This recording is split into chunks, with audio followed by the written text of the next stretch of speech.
بسم اللہ الرحمن الرحیم۔ مومنین کرام، جس طرح کہ آپ کو معلوم ہے کہ ایک نیا موضوع لے کے ہم حاضر خدمت ہوئے ہیں۔ گزشتہ ویڈیو میں ہم نے ذکر کیا تھا کہ اب ہم نکاح کے احکام بتائیں گے، نکاح کے کے بعد اس طرح نکاح کے تفصیلی احکام، مباشرت کے احکام، اسی طرح اس کے بعد طلاق کے احکام انشاءاللہ تفصیلی ہم بتائیں گے۔ مومنین سے گزارش بھی کی تھی کہ ہر موضوع کے ساتھ اس کے سوالات آپ کمنٹس کریں گے، یوٹیوب پہ ہم اس کے جواب بھی دیں گے۔ یوٹیوب پہ آسانی اس لیے رہتی ہے کہ یہاں پلے لسٹ یعنی گروپ یعنی فولڈر آسان الفاظ میں کہ ایک موضوع اور اس کے اندر آپ کو آسانی سے اس چینل پہ ویڈیوز آسانی سے اسی موضوع میں جو ہم نے بنائی ہوتی ہیں وہ آپ کو مل جاتی ہیں۔ اس ویڈیو کو لائک کریں، ہمارے چینل کو سبسکرائب کریں اور بیل آئیکن ضرور پریس کریں ہماری نیو ویڈیو سب سے پہلے دیکھنے کے لیے۔ جو مومنین مربوط نہیں ہیں اور ان کو یہ ویڈیوز ملتی ہیں تو وہ جوائن کر لیں تاکہ آپ کو ہر موضوع کے ساتھ اس کی ویڈیوز ایک جگہ پہ مل جائیں، اور ہر موضوع پہ ہم نے علیحدہ سے پلے لسٹ بنائی ہوئی ہیں، نماز، طہارت وغیرہ ان چیزوں پر۔ گزشتہ ویڈیو میں ہم نے ذکر کیا تھا کہ کون سا لائف پارٹنر سلیکٹ کرنا چاہیے۔ شریعت میں کیا حکم ہے کہ آپ کا لائف پارٹنر، آپ کا شوہر، آپ کی بیوی یعنی مرد کے لیے، عورت کے لیے اس کا زوج، اس کا لائف پارٹنر کون ہونا چاہیے۔ آج ہم ذکر کریں گے کہ نکاح کس کے ساتھ، کس طرح اور کس صورت میں ہوتا ہے۔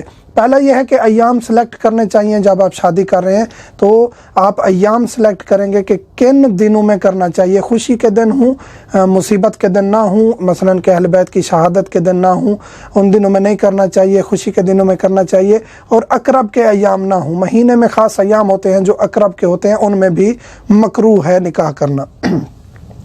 کمر در اقرب میں نکاح مکروہ ہے، خود بھی پڑھا جا سکتا ہے، وکیل کے ذریعے بھی نکاح پڑھوایا جا سکتا ہے۔ زیادہ تر مشہور اور عمومی یہی ہے کہ نکاح پڑھنے والا نکاح خوان ہوتا ہے۔ خود انسان کم ہی پڑھتا ہے اپنا نکاح، تو خود بھی پڑھا جا سکتا ہے، اس کے سیغے الگ ہیں۔ وکیل کے ذریعے پڑھوایا جا سکتا ہے، اس کے سیغے الگ ہیں۔ مستحب یہ ہے کہ گواہ ہوں۔ گواہ طلاق میں ہونا ضروری ہے، نکاح میں ہونا ضروری نہیں ہے، مستحب ہے۔ یہ کنسیپٹ کلیئر نہیں ہے بعض مومنین کا، اس لیے وہ کافی سوالات بھی کرتے ہیں کہ نکاح میں یہ شرط کیوں نہیں ہے۔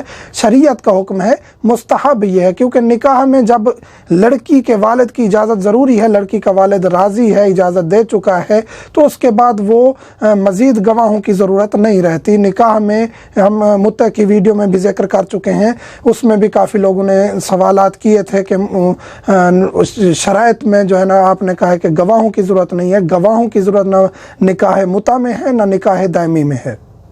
مستحب یہ ہے کہ نکاح میں گواہ ہوں، واجب نہیں ہے، کیونکہ جب آپ پھر ایک اشکال اہل تشیع کے علاوہ لوگوں نے کیا تھا کہ یہ تو ایک زنا کی قسم ہو گئی۔ زنا کی قسم کس طرح ہے؟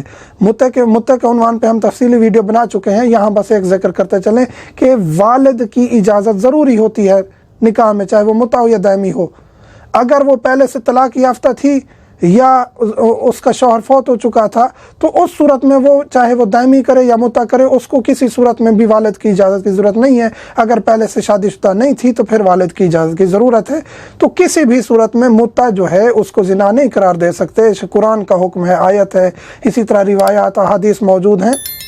متع کی نفی کرنے والے قرآن کی نفی کرتے ہیں۔ ہم یہ نہیں کہتے کہ متع ہونا چاہیے اور نکاح دائمی ختم ہو جانا چاہیے، لیکن حلال محمدی موجود ہے، اس کو یہ کہنا کہ ختم ہو چکا ہے، شریعت محمدی میں جو موجود ہے اس کو ہم اپنی مرضی سے ختم نہیں کر سکتے۔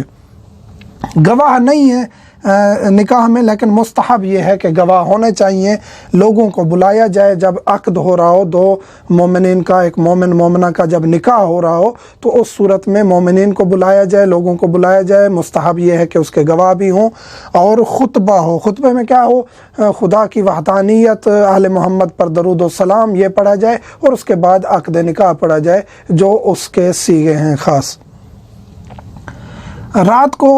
رات کو زفاف ہو، یعنی کہ جو شادی ہو وہ رات کو ہونی چاہیے، مستحب ہے۔ اور ولیمہ بھی کیا جائے، چاہے وہ شادی سے رخصتی سے پہلے، زفاف سے پہلے کیا جائے یا بعد میں کیا جائے۔ عمومی طور پہ بعد میں کیا جاتا ہے، پہلے بھی کر سکتے ہیں۔ ولیمہ بھی مستحب ہے، کرنا چاہیے۔ ایجاب و قبول ضروری ہے۔